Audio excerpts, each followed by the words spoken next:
NCERT syllabus 9th standard chapter 2 polynomials exercise 2.1 4th sum என்னன்னு பார்த்தீங்கன்னா write the degree of each of the following polynomials. அதாவது polynomialனா என்னன்னு பார்த்தீங்கன்னா நிறைய terms இருந்ததுன்னா அதை நம்ம polynomialனு சொல்லுவோம்.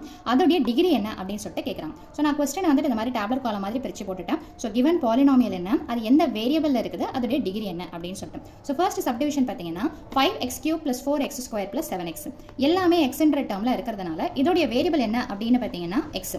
டிகிரினா என்னன்னு பார்த்தீங்கன்னா ஹையஸ்ட் பவரை தான் நம்ம என்னன்னு சொல்லுவோம்னு பார்த்தீங்கன்னா டிகிரி. ஸோ அந்த டிகிரினா என்ன, கான்ஸ்டன்ட்னா என்ன, வேரியபிள்னா என்னன்ற ஒரு எக்ஸ்ப்ளனேஷனை வந்துட்டு நான் ஷார்ட்ஸாக அப்லோட் பண்ணியிருக்கேன். பிளேலிஸ்ட்டில் அல்ஜிப்ரான்ற கான்செப்ட்ஸில் போய் பார்த்தீங்கன்னா இது எல்லாமே இருக்கும் உங்களுக்கு. ஸோ வேணுன்றவங்க பார்த்துக்கலாம். ஸோ இதில் ஹையஸ்ட் பவர் என்னென்னு பார்த்தீங்கன்னா 3. ஸோ அதுதான் என்னென்னு பார்த்தீங்கன்னா டிகிரின்னு சொல்லிட்டு சொல்லுவோம். ஸோ டிகிரி என்னென்னு பார்த்தீங்கன்னா 3. ஸோ செகண்ட் சப்டிவிஷன் என்னென்னு பார்த்தீங்கன்னா 4 - y². அப்போ இங்கே இருக்கக்கூடிய வேரியபிள் என்ன இருக்குதுன்னு பார்த்தீங்கன்னா, வேரியபிள்னா என்னென்னு பார்த்தீங்கன்னா ஆல்ஃபபெட்ஸ்.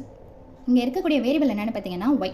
ஸோ அப்போ அந்த இருக்கிறது ஒரே ஒரு ஒய் தான். ஸோ அப்போ அதோடைய பவர் தான் என்னென்னு பார்த்தீங்கன்னா ஹையஸ்ட் வேல்யூவாக இருக்கும். ஸோ அதுதான் என்னவா இருக்கும்னு பார்த்தீங்கன்னா டிகிரி. ஸோ இதோட டிகிரி என்னென்னு பார்த்தீங்கன்னா 2. ஸோ தேர்ட் கொஸ்டின் என்னென்னு பார்த்தீங்கன்னா 5t - √7. இப்போ இதுலேயும் பார்த்தீங்கன்னா வேரியபிள் ஒன்று தான் இருக்குது. அது என்னென்னு பார்த்தீங்கன்னா டி.